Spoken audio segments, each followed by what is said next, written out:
I love you. I love you too.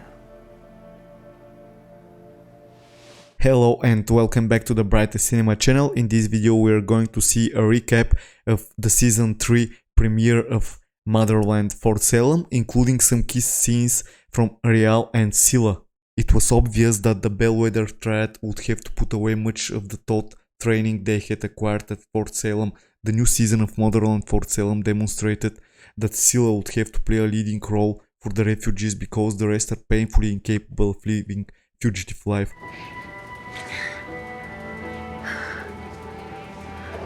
I want you so bad. Here I am.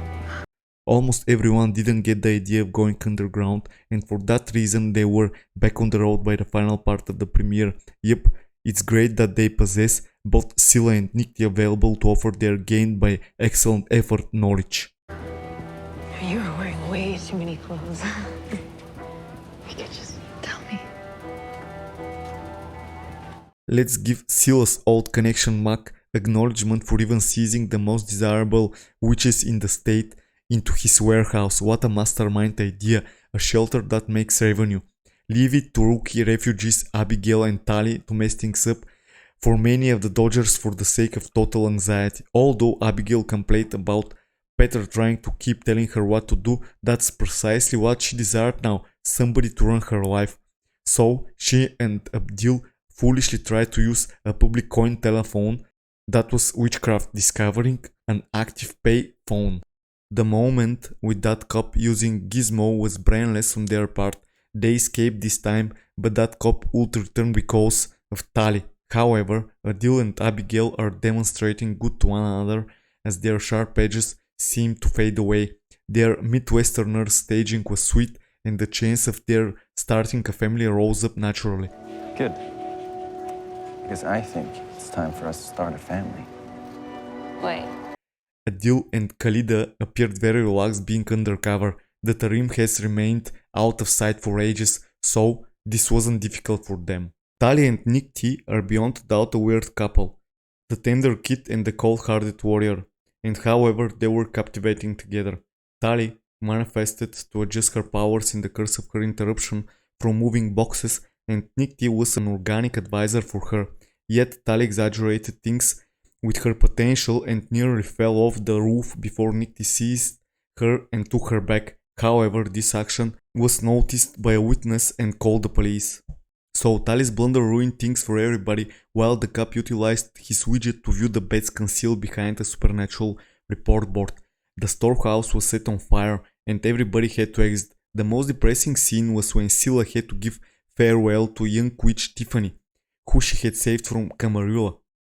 The single lesson the trio had to carry off from this mistake is utilizing all the resources within their reach.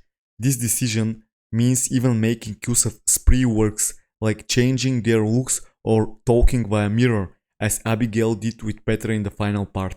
The most important part of the discussion was that the Camarilla dreaded an alliance between a witch and a Tarim. It was fuzzy if this meant joining their strengths or procreating. Now let's go to the session where inhabitants are skeptical of those in charge and Dodgers are both abundant and friendly. That looks like the right place to hide. They shouldn't anticipate much help from bureaucrats who are always checking which path is most profitable for them. While Isadora improves a vaccine for the witch contagion, the sky set apart and the plague drained Fort Salem. They should have glanced into that strange atmospheric environment sooner. Later, General Alder's heritage befogged everything. That, or having an offspring on the loose, would be enough to disturb any new commander. Fortunately, Petra's heir as vice commander, Anacostia, was striking on all cylinders. She was taking advantage of her connection with Silver's guard to spy on Camarilla's meetings. When her units started to get banned, she introduced a secret weapon, M. Unlucky M felt depressed after the witch contagion took so many of her army, so Anacostia is determined to employ M's knowledge for infiltration. So the Camarilla's big plan requiring industrial digging bits is that they are going to drill and ruin the substance that supplies witches with their strengths. It also looks like the past of Mother Tongue and witches will be disclosed this season. How exactly this will develop in the ongoing conflict should be interesting. And also Alder's back. Will the new old commander have new powers that can change the outcome of the war with the Camarilla? Thank you for watching and see you in the next video.